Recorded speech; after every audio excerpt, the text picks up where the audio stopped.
Justice now. Obstruction to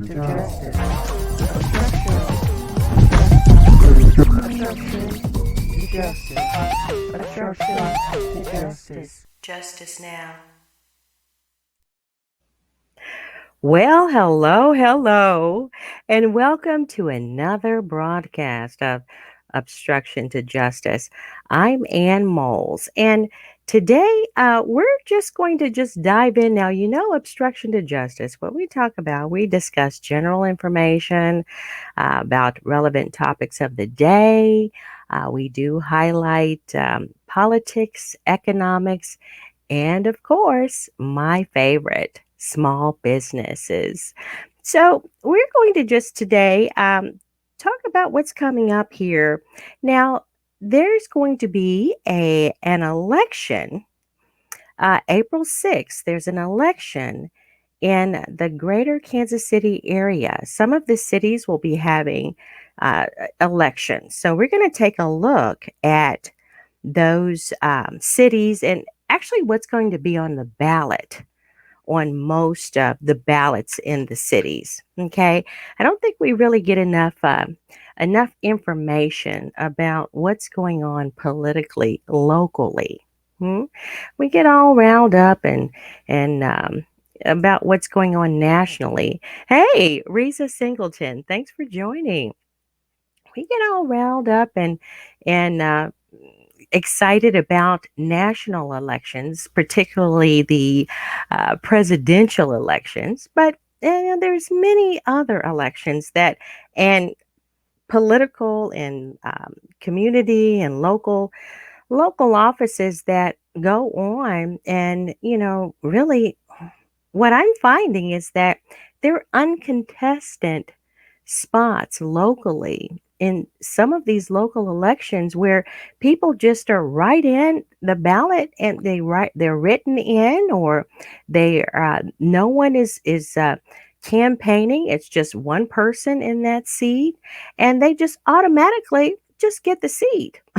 So they automatically get put in opportunities and positions to where they can make decisions for the local communities.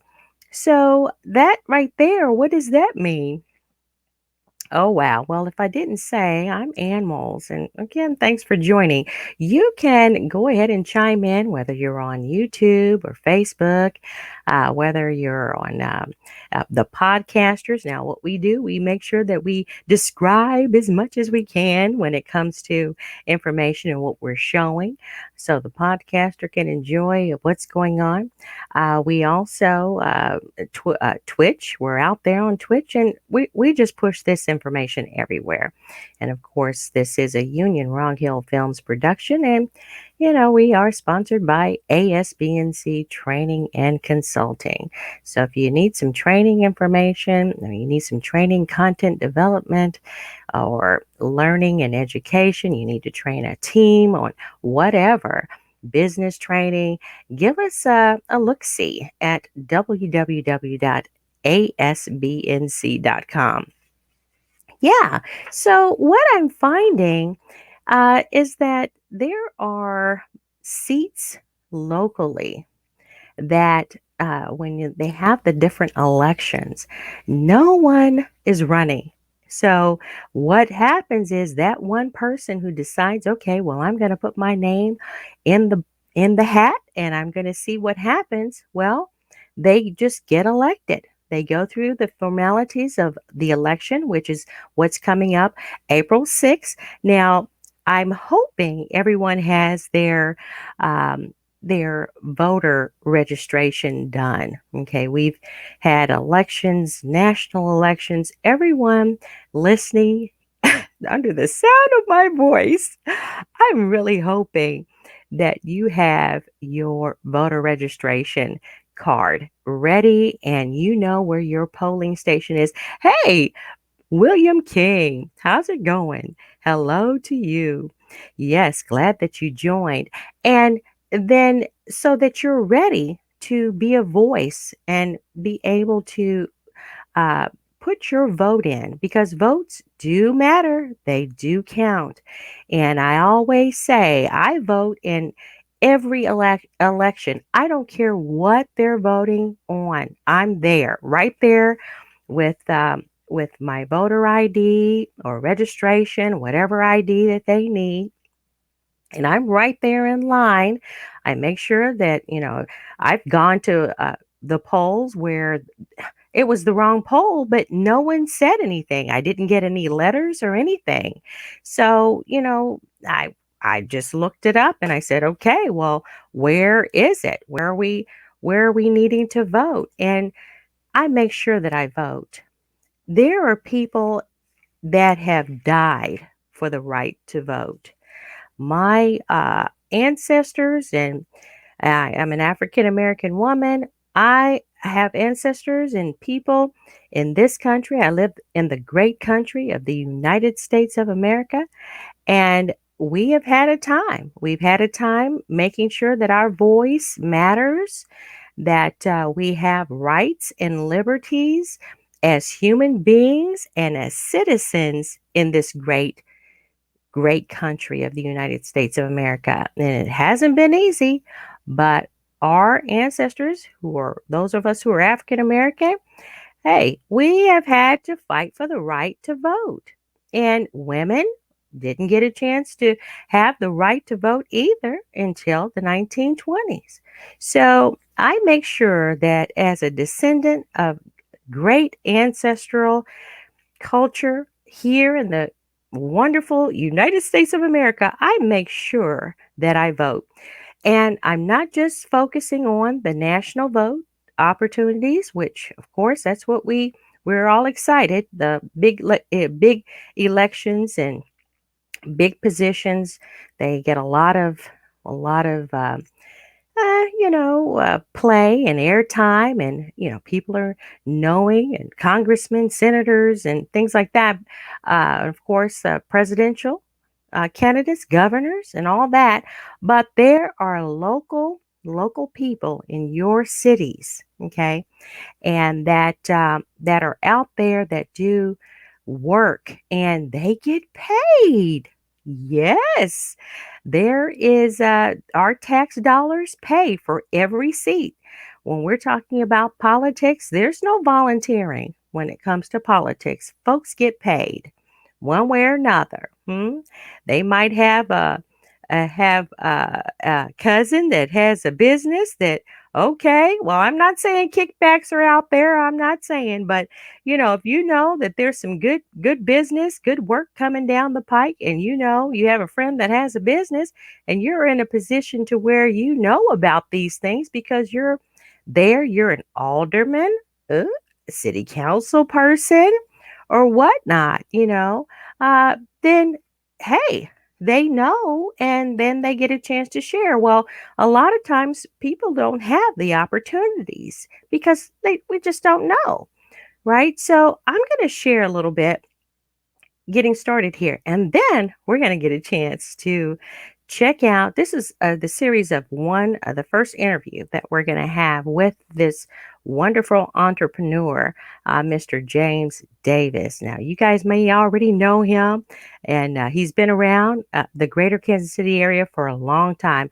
Well, we got that little snippet of an interview with him starting out, but then within the next few weeks, we'll be able to really talk with him about what we really want to talk about when it comes to business and the type of business that he's in that is very challenging.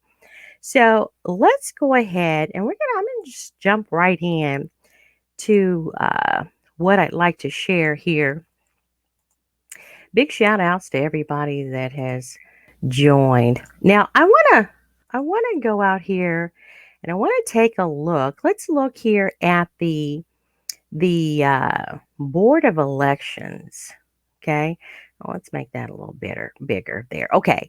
Now here is the let's see what this one was. Looks like it's the same thing. Okay. I'll come back to that. Here is the a list of what's going on during the primary election. Notice of primary election Tuesday, April 6th. Now, this is a cool site. This is the Jackson County Election Board. Okay. So this everyone in the Jackson County, now this also handles Lafayette County, which is out here close on the east side of Jackson County, Lafayette County as well. And you can go out here to the jcebmo.gov/election information on the ballot. Okay. And it'll take you to this page here, and you'll get a chance to see all the cities that are having elections coming up Tuesday, April the 6th. Now, you have Blue Springs, Buckner, Grain Valley. Oh, here's a familiar one, Grandview. Now, we've had have some great work going on out there in Grandview, where the city of Grandview is participating with another team, and they're talking about what can be done with the violence that's going on out there. Okay, stop the violence. Community organizations that are coming together and they hold meetings. Well, here, City of Grandview is having their elections too. Greenwood, City of Lake Top, Lottawada, City of Lake Topawingo. That's out here in Blue Springs area. City of Lee Summit, City of Lone Jack, of course, City of Oak Grove, City of Raytown. So you Raytowners, just know that there's going to be an election out there that you'll need to make sure that you vote April 6th, Tuesday, April 6th. That's coming up because tomorrow's April 1st, right? City of Sugar Creek, okay? Town of Riverbend, town of Sibley, town of Unity Village. Now here's what's going to be interesting. There's a junior college of Metro KCRV 5 and 6 that's going to be voting as well. And what that is, that's talking about does the residents, do we want those that are voting? We're looking at Grain Valley and Oak Grove. Right now, Grain Valley and Oak Grove don't have access to the metropolitan colleges, so the junior colleges. So you have Blue Springs, and that's the last town headed out east that has access to the colleges, the metropolitan community colleges. Okay, so anyone headed east outside of Blue Springs has to pay out of state tuition. Wow, because they're not part of the community that gets a chance to have discounted or the junior college rates, right? In state rates and fees. Independent school district is voting.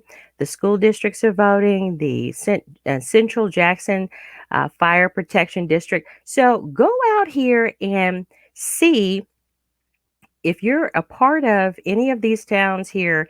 Go out here to see. But what I'm getting ready to do, I'm going to show you something that I think is super interesting, because we get a chance, or we talk about, hey, Clara Williams James, hello and good evening to you as well. Thank you so much for joining. Well, what I'm seeing here, I'm going to go out here and I'm going to show us what it is that that they're voting on. Okay, so I have Oak Grove pulled up. So let me go out here and grab this.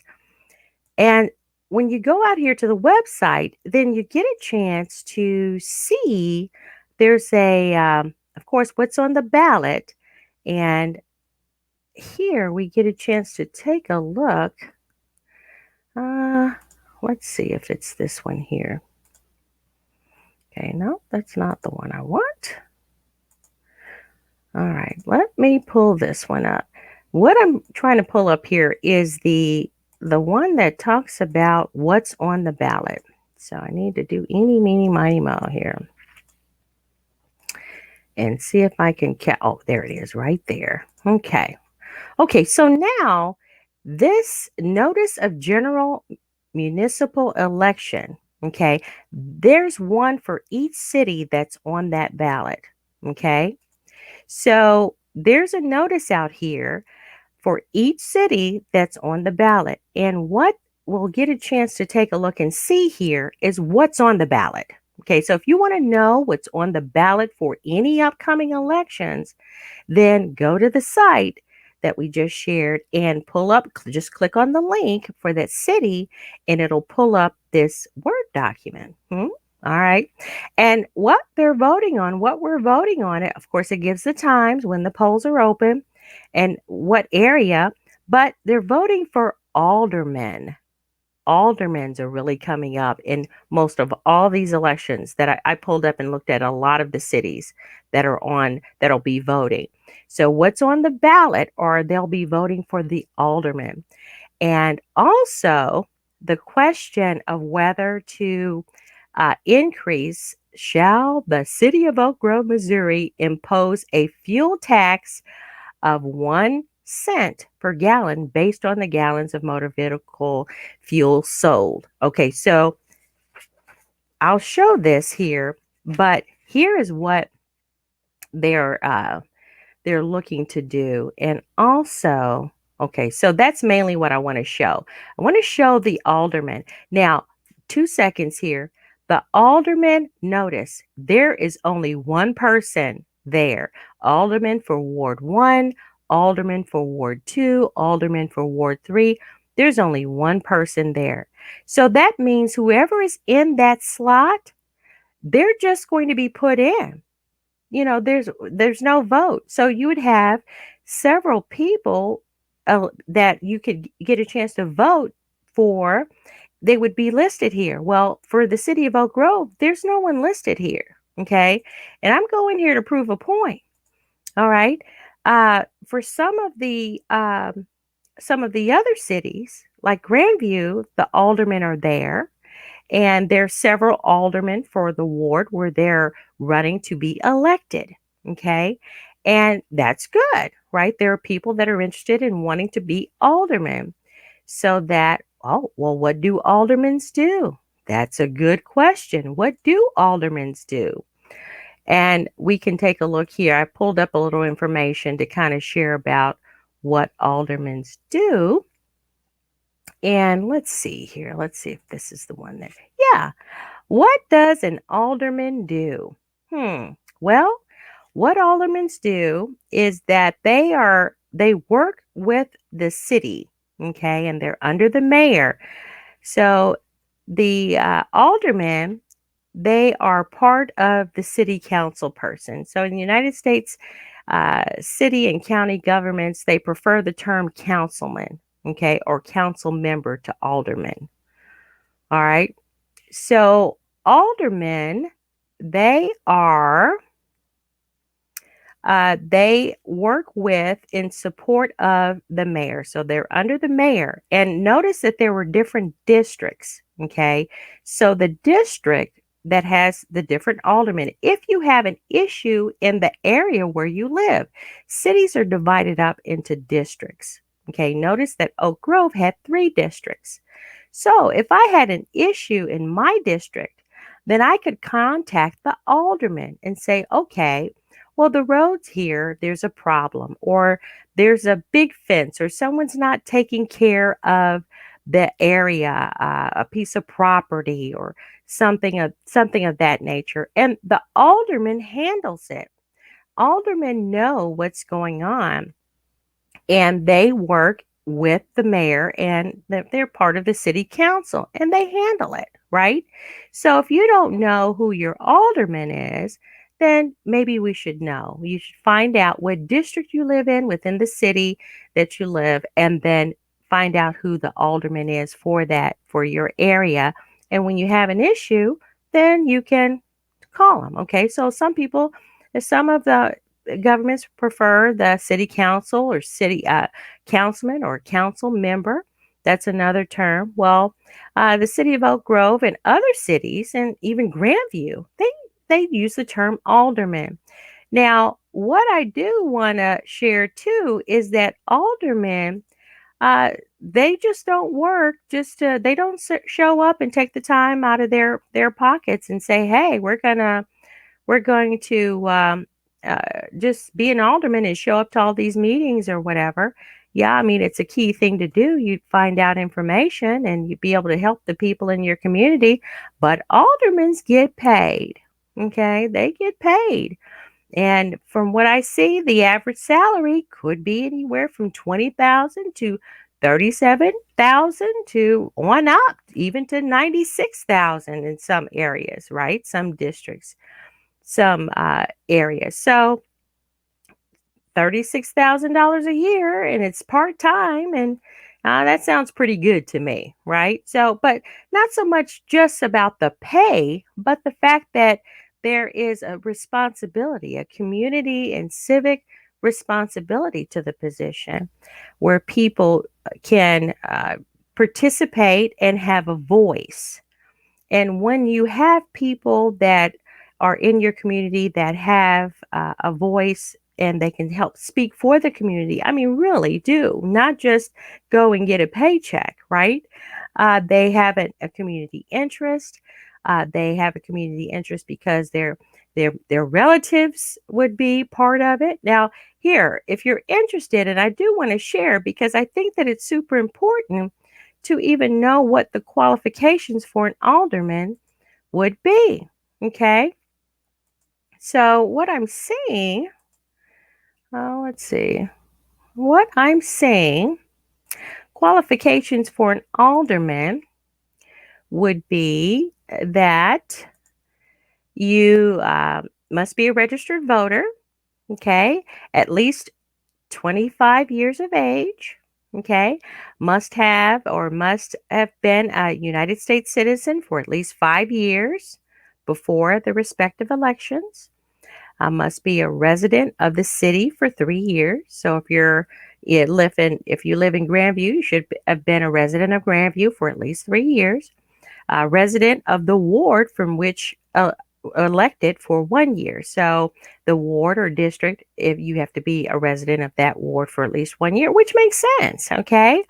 Because it's like, okay, I live in the area, I've been here, I kind of know what's going on. I have to travel, I know where the grocery stores are and all the potholes and issues. So that definitely makes sense. So to run it for an alderman, if you're wanting to be an alderman or run for an alderman, find out and participate.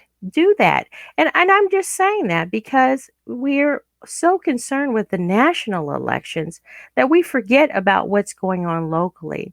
And is the representation for the demographics, is it really fair and locally? Because yeah, what about the demographics and representation and the issues and causes? Well, if you have someone that is there that would speak in your best interest because of being associated and knowing what the issues are, then we have a better chance to have someone in our communities that will speak up for the communities. That's what all this exercise is about.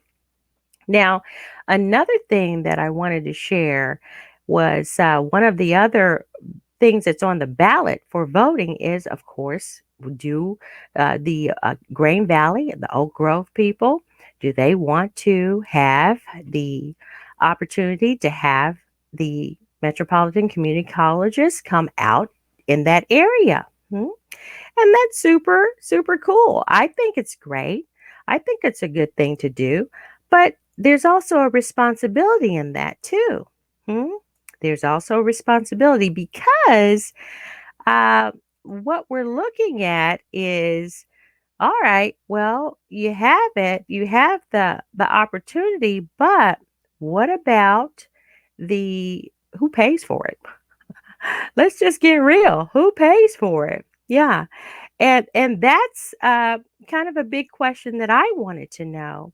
So, of course, it makes sense. Metropolitan community colleges, how do they get paid? So, if we're wanting to have a community college come out as far as Grain Valley and Oak Grove, what can we expect as far as who pays for that? So, Metropolitan Community College here, colleges in Missouri, or community colleges in Missouri are supported by local property taxes. State appropriations, tuition, and other. Okay, so we know that there's been a big issue with the personal property tax, the estate, real estate, the property tax, local property tax. They just skyrocketed in the greater Kansas City, Missouri area, and no one can explain why. Okay. So, right now, just as an FYI, here in Jackson County, yeah, as far as out here, closer to in the Oak Grove area, well, they haven't gone up significantly as devastatingly as some in the closer into the greater Kansas City area, closer to Kansas City, Missouri, right? So I don't know if it's because the we don't have the community colleges out here. It goes as far out as Blue Springs, and then that's it. Well, just know that there's a personal or actually local property tax responsibility that will be required once and if the people here in the Grain Valley, Oak Grove area say yes, we want a community college as far out as for our kids, you know. So anyway, that's just something to think about. Now, I do want to, and I'm just going to go back here.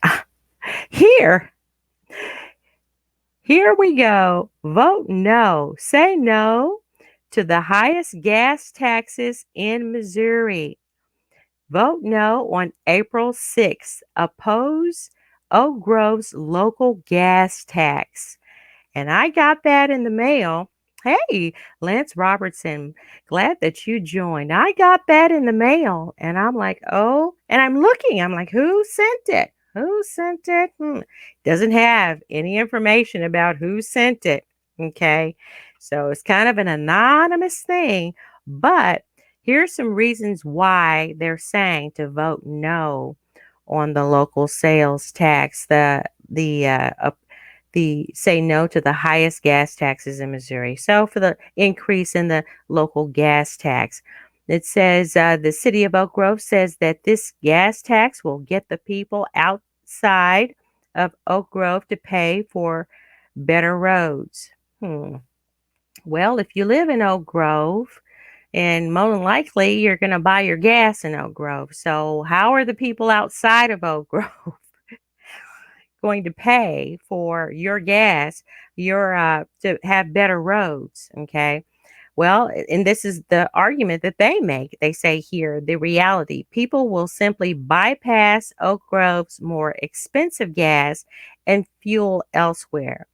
Don't you always look for the cheapest gas? Okay, so that's their argument.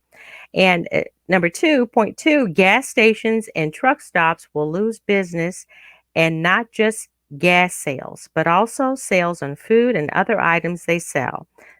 That means the city of Oak Grove's tax revenue will decline.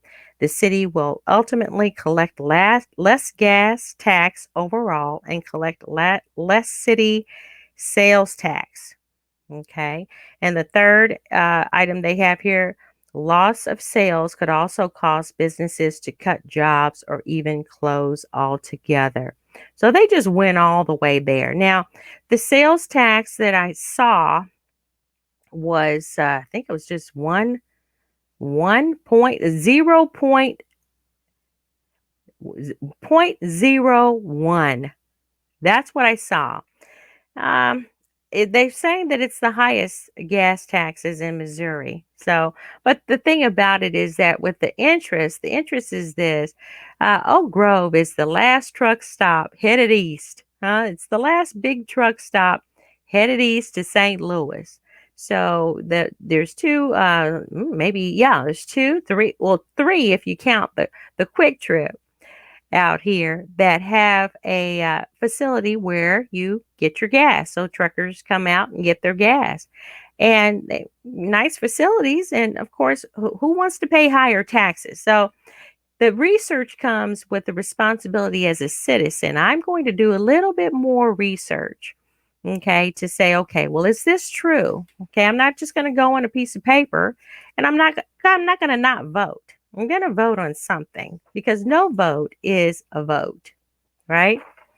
All right, lower tuition, raise pay. Oh, this is another flyer. This is to say yes to attach your district to the Metro KC Junior College District.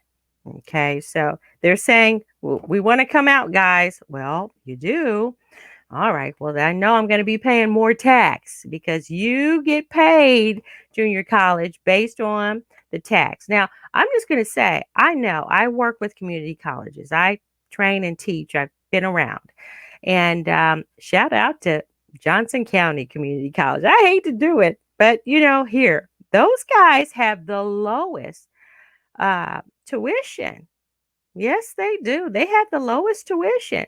So even Metropolitan Community College, if I look around and I compare the two, I'm going to be cheaper just going over there. Even if I try to pay in-state fees at one of the Metropolitan Missouri community colleges. I don't know how that happened, but they just beat everybody hands down. And I just say get the best education you can. Now, I do continuing education out there. I teach a lot of technical stuff or whatever and video stuff. But I think the main thing is to get the education in continuing education. If you're looking to improve yourself and as far as your skills, of course, at being a better person, the best person you can be, best way to do that is to love Jesus. I'm just going to tell it. Come on, get saved and stay saved. This Sister Ann. I am who I am. I don't care which broadcast I'm on. But just know that they do have a lower tuition in it. Just shop around for it. Do that and you'll come out a lot better. Well, those are the two issues that I saw, the two things that are on the ballot that were of interest to me. Actually, the three, because I'm looking at that alderman thing. Guys, participate. There's some great minds. There's some heavyweights out there. I just can't see anybody being on a ballot anywhere in any of these cities. They're just on the ballot. They just get put on just because they put their name on. I can't see that, especially with what's going on. We want to have a voice for all people. And if we get an opportunity, then we should participate. I know Reza Singleton, laugh out loud. I'm going to do it. Okay, here's the treat that I do want to share. Now, there is, we're going to go ahead and go right into this broadcast with pre-recorded broadcast of the interview that we had with Mr. James Davis. So let's go out here. I'm going to see if I can get this set up and we're going to go out here and check it out.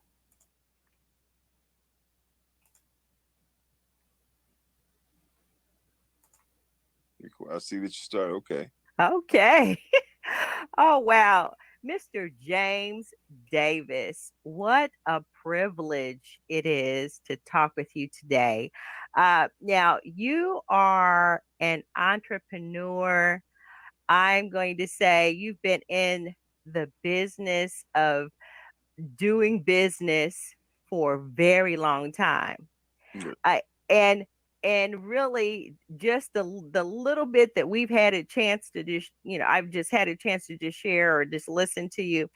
This journey has been a journey that where you have a niche, and we're gonna get into that. But can you just share a little bit? Take us back. Tell us about how you got started and your interest in business. Well, okay. It actually started. I went into the United States Army at the age of 16. Oh. And that was in 1974. I got out. Hold on. How, did they sign? They had to sign for you to But go, back huh? days that your parents could sign for you. So I wanted to go into the Army. Wouldn't that I was doing anything wrong? It just that my grades were great. I was almost an honor student. You want to say back in them days we had E's and S's, and I was Mm. out of E's.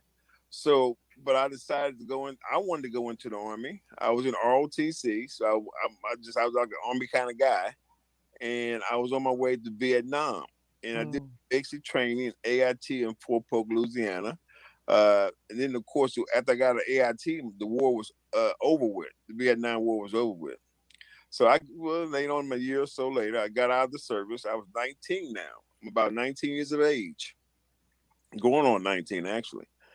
Uh, and, with probably nothing to do. So I decided I want to go try to maybe be an attorney. So I went in and tried to apply for my GED and try to take the test. And, I was successful in taking the first test.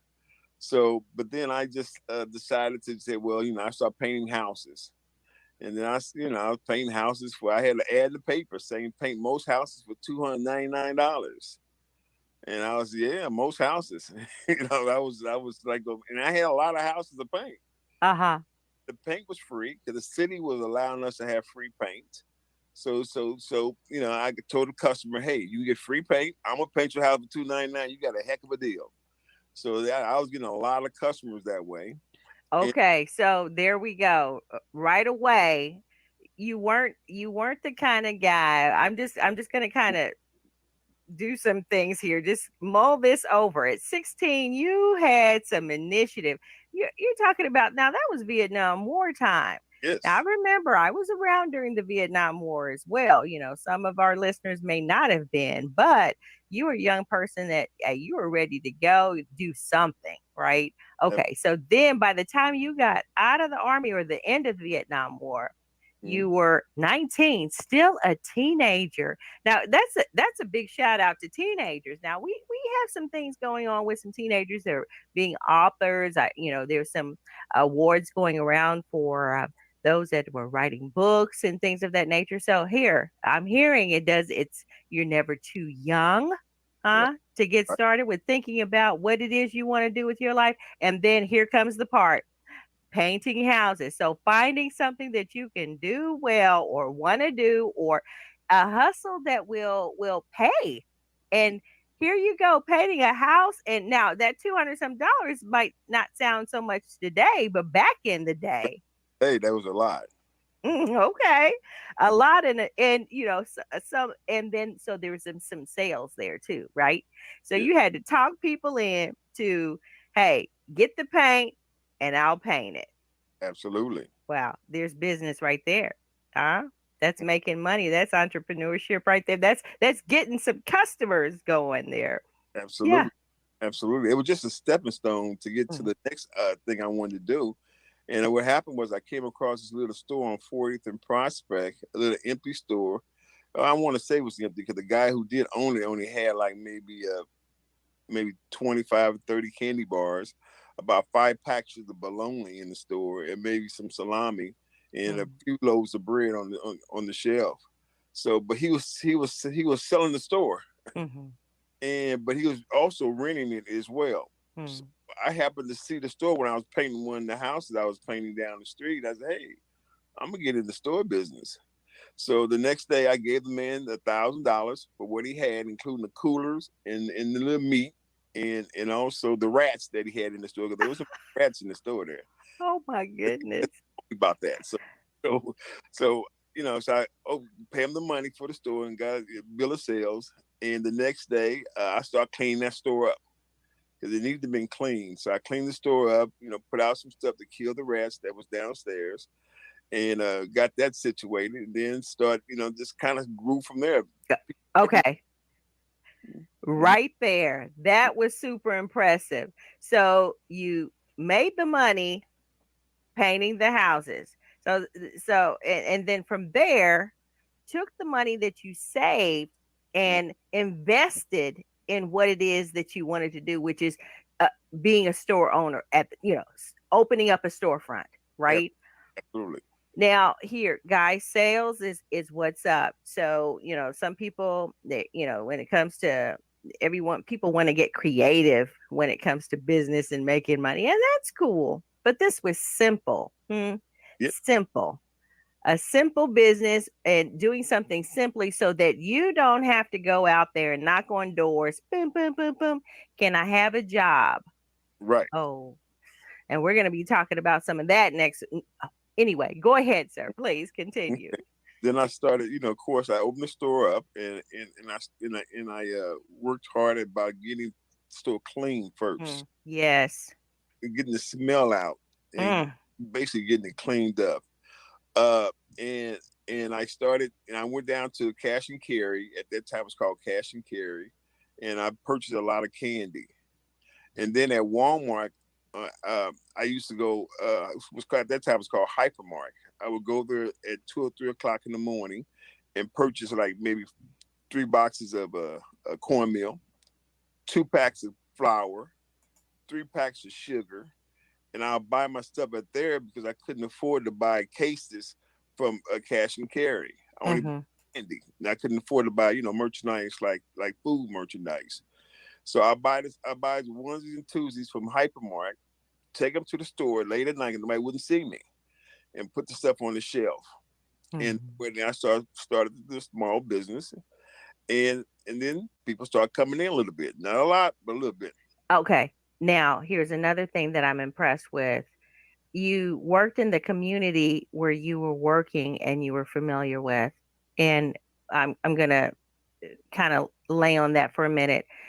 The community wasn't being serviced, right? So back in the day, there were stores around, but mostly they were like liquor stores. Well, You there was a store half a block down the street from me called Mhm. Tito, Mhm. and there was Joe Looney on 39th and Prospect. Okay. The course that, like I said, Tony and Ella was half a block from me, and B's Liquor was a little further south than me as well. So I Mhm. had competition around me. I, Competition, but the kids, for the kids, or the mom to say, "Hey, walk, Mhm. can you walk around the corner and grab something?" Or the kids want a quick snack or some candy or something. They don't have to go way down to a liquor store in that type of an environment to go up and just to get something that where they can enjoy themselves, right? Or something that they needed, a necessity, some bread. Back in that was it. If you could walk to the store, that was kind of the highlight Right. I like of life just a when we were kids, huh? yeah, and get some get some candy. Mhm. You know, Yeah. and that's why I was trying to push mostly the candy, but I was gradually growing the grocery part Mhm. to the business as well. And I just kept on working at it. I worked at it and worked at it. And then I was making $15 a day. And that was $15 every day. And on There six, you go. I know. And on Sundays, I made $125 on Sundays because I was the only store. Tony Nella was not open, so I was open. So Oh yeah, the blue laws back in the day. yep, he wasn't open, so I was on $125 a day on Sundays. So I was doing great with that. Mhm. And kept on building the store up and building it up and building it up and letting customers know I'm here. Come and support me. I would chase them halfway down the street before they get to Tony and say, "Hey, come on back here. I got the same bologna. I charge you the same price. I charge you the same price for the bread." And it's going to be a safer environment, It's right? environment as well, you know. And I started having 3 loaves of bread for $1. I started having a can of pop for 25 cents. I started putting sales on. Putting my little windows I had, put sales 25 cents pop, 3 loaves of bread for $1. And then I came up with a good itch on some money orders. I started charging 15 cents per money order back in the day. But that money order gave me working capital. So when people bought a money order on a Mhm. on a Monday, I didn't have to pay the money order company until Friday. So that rotated over and over again until I had working capital. Then I started buying more stock and more inventory. And I kind of built it up from that point on. And then Mhm. one year, like maybe 9 years down the road, out of that little bitty store on 40th and Prospect, I made $1 million gross My goodness. later. And then I got into the That was in 10 years. within 10 years, yeah, within Within 10 years, you made $1 million gross gross one year. out of that little store. In one year, I made $1 million gross out of one. Now, not in here we go. So this was in the African American community for those listeners. I mean, because we have listeners all over the country and really the world. We have some listeners in the Philippines. Right. So for the listeners around the world, was a store that's located in the African American Right. community. It serviced African Americans with what they needed and also fun treats and things. But it got started by an African American that painted houses, saved the money, and went out boldly to say, "Hey, I'm going to do something with my life besides knock on a door and say, 'Will you give me a job?' Get angry if you don't get the job, or go rob someone, or go and take and sell drugs out of the store." Hmm. Right? Right. So this was an honest living, and in 10 years there was $1 million gross receipts within 10 years of owning this.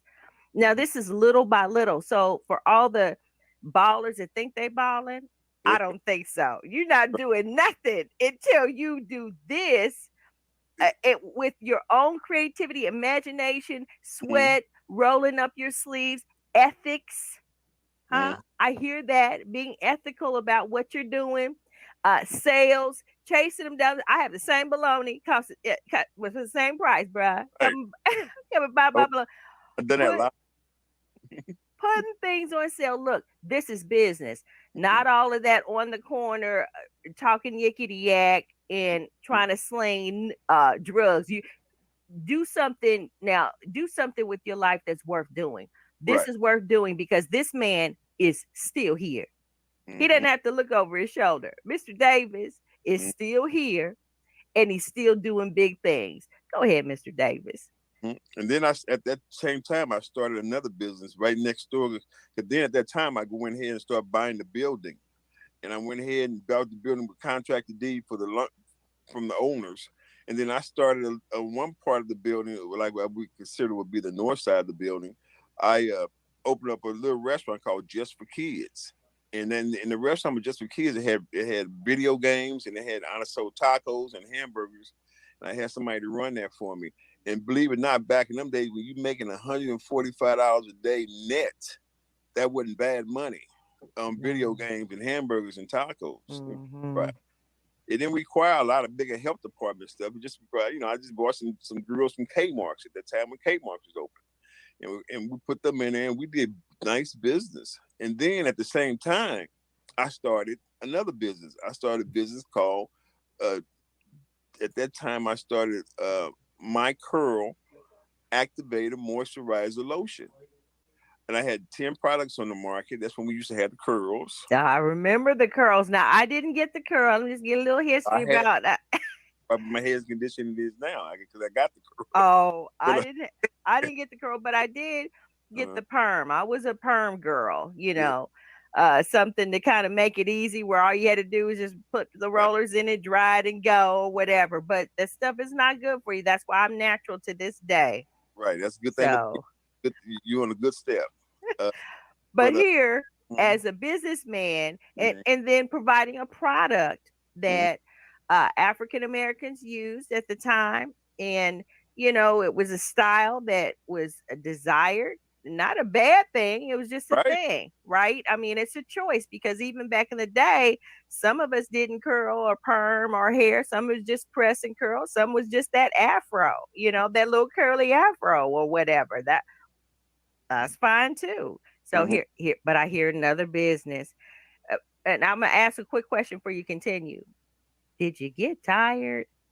Well, here keep in mind, I'm in my 20s now, early 20s. Okay, there you go. So do I, it while you're young. Do it yeah, while you're I young. Okay. mean, I was doing probably maybe 19, 18, 19 hours a day. Hmm.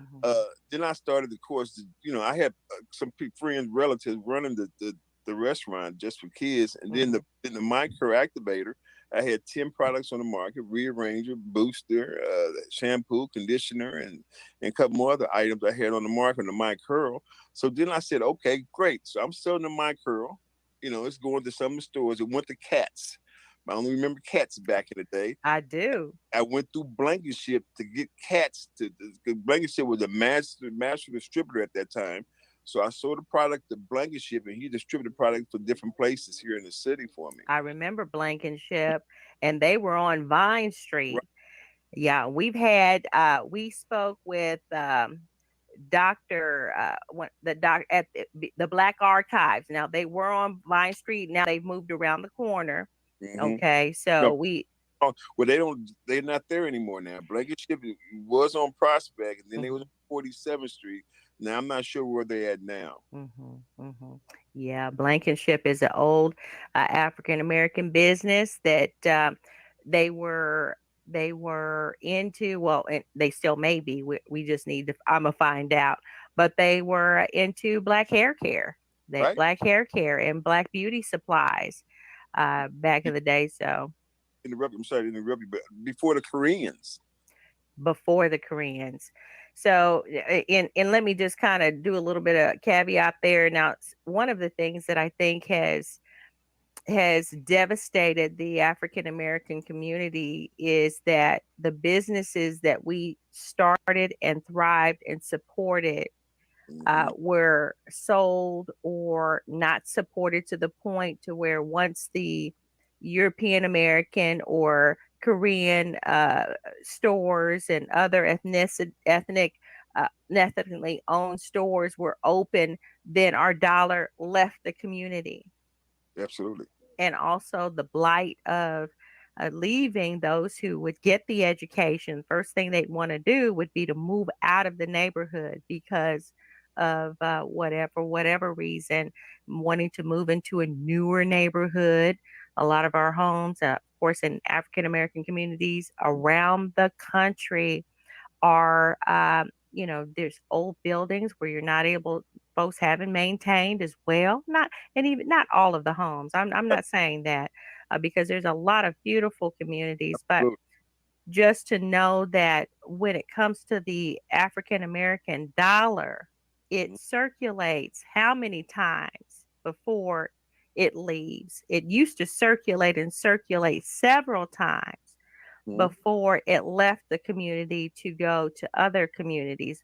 Well, now my stats may be off, but it's not circulating as many times. It doesn't stay, Right. right? Right. You're right. Which which causes for businesses to not be supported in a way to where black owned businesses should be supported. And then from there, where are black owned businesses now? We'll probably get a chance to talk a little bit about that. But here you had three businesses I got running another and one. going. I got another one. Then I came out with a company called Image Magazine. Ah, I would have wow. the publishing business. Didn't know nothing about the publishing business, but I had to do something because I got tired of seeing negativity about black folks on TV, on the radios. So I came out with Image Magazine, and it was a positive publication, and it was a beautiful publication. It was color on the outside of the publication. It was I had like I think like I can't remember, there may be 60, 65 or 66 pages, something like that. Mhm. And it was a very well publication. I advertised my businesses that I had. I advertised Just for Kids in there, a restaurant. I advertised Shortstop Grocery. That was the name of the store. And Shortstop I groceries. and then I advertised Image Mag. Well, of course, Image Magazine. Advertised all the other businesses that I had Hmm. inside the Image Magazine, and I just done it from there. So I had all them businesses going at the same time. Just Hmm. I had probably no more than I had some writers and photographers and proofreaders that we met every Sunday on my house on the pool table. That's where we met every Sunday, and to put together the publication. And we did that on Sundays because that's the only day that I closed early at the store was on Sundays. So that's how we kind of put that together. It was doing very well. Everything was doing great. Hmm. Everything just Hmm. doing great. It was the things that I had to do. Now, and we're gonna let you go here in a little bit. I know that you're a very busy person. That's why we're getting this. This is pre-recorded, by the way, guys, so that we can keep moving because this gentleman is super busy. We appreciate the time that he spent speaking with us, and we're gonna hopefully we'll get a chance to chat with him within the next week or two coming up. But the what you've done and what you've said is should be a beacon of light and hope to anyone. I'm not just saying African Americans. but anyone that wants to get in business and do something, the thing is, what I'm hearing is that you have to do it, and you have to get up and then think about what it is that your passion is.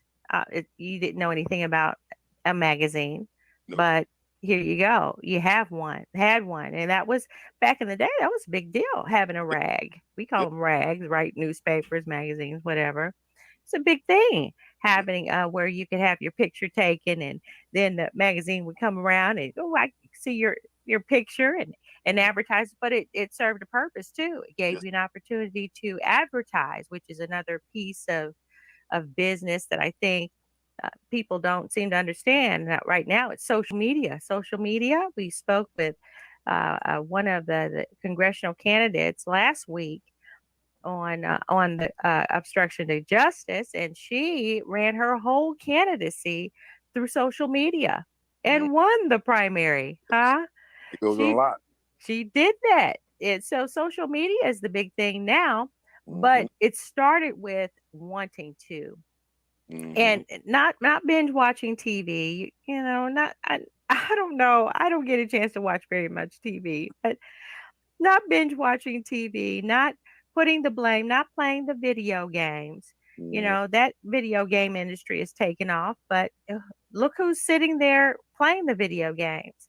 You Mm-hmm. know, people that are just, I remember working in getting, even when the video game industry, when it started ramping up, they would just be playing video games and you call in, they call in, hey, my video game, you're taking money out, blah, blah, blah. You know, and it's like, okay, well, but there's more to life, is the point. Mm-hmm. Okay. So that right there, if you want to be a success in business, then you have to do it. Yes. Nike said just do it.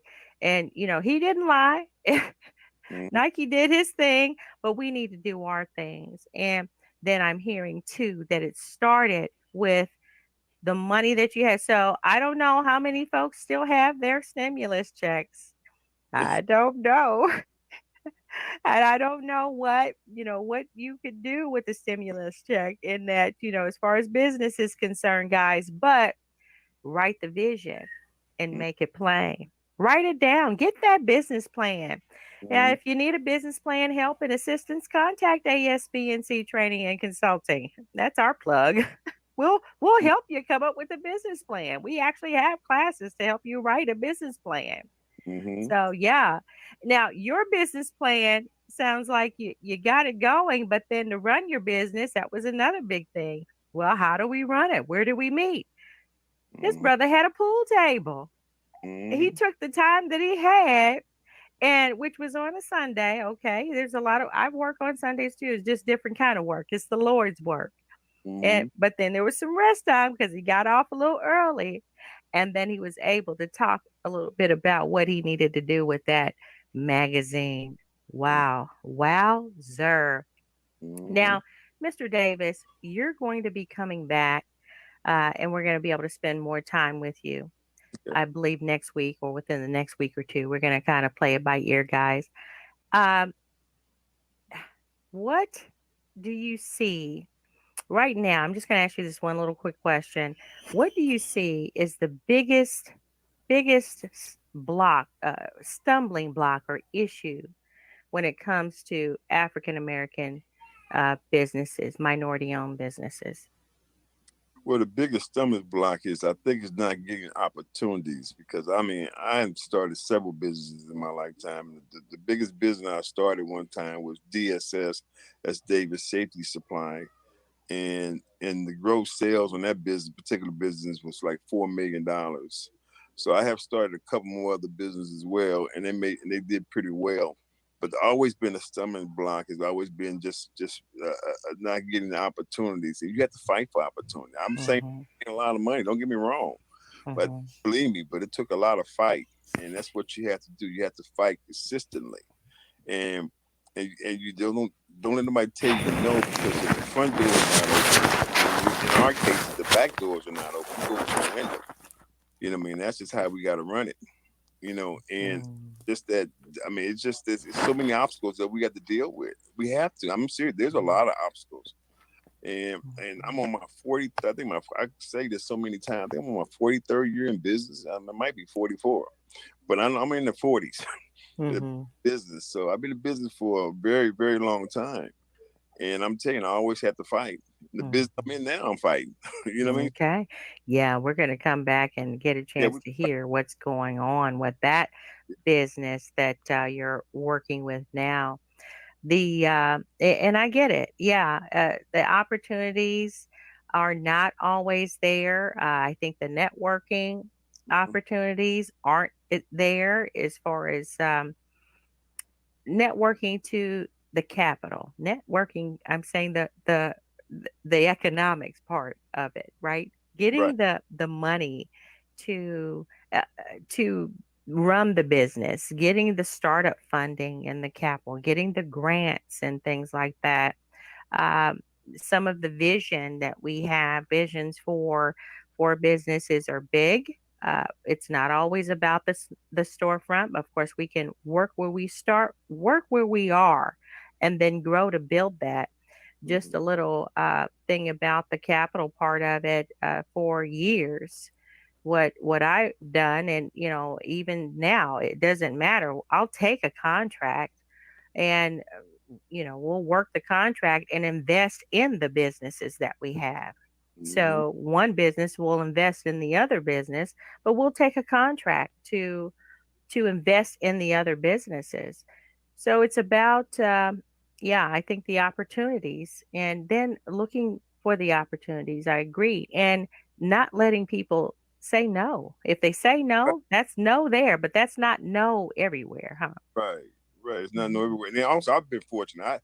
When I started my business, I have never borrowed money for my businesses. Never had. Mm, When I got into the business, I did obtain a line of credit, but I never actually went out and borrowed money to start the business. Have I never, got it. never. Because All right. one business does good, I sell it, I move to something else, or I maybe find a way of doing something different. That's just basically how I always have done it. So, And there's a niche mm, there, and I said that we would talk about it by the end of our conversation, and well, today's conversation, mm, and that's startup.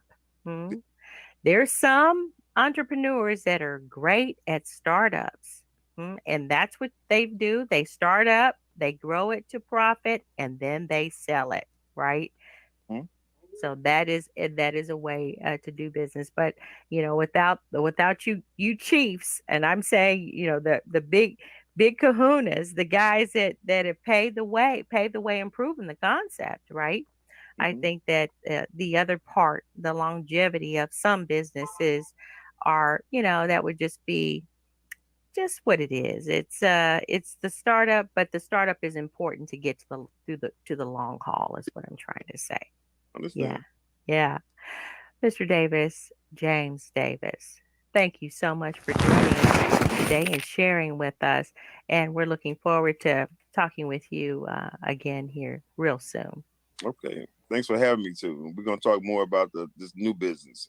Yes, definitely looking forward to that. Hmm. Take care. You too. Bye bye. Okay, that interview was a lot of fun. It was a lot of fun, as you can tell. This gentleman is going to come and hang with us again here soon, and we're really looking forward to it. For everyone that joined and hung in there with us, we do appreciate it. And, we just look forward to where we can come back and hang out some more and talk about some more business. If you have any questions or, issues you want to discuss, or any questions about business or training, or just in general, huh? Contact us. Contact us.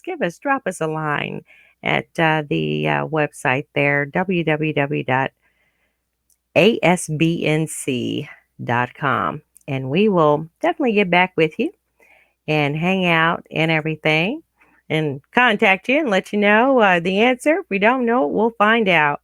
Hopefully, everybody is doing well, and hang in there, and things go well.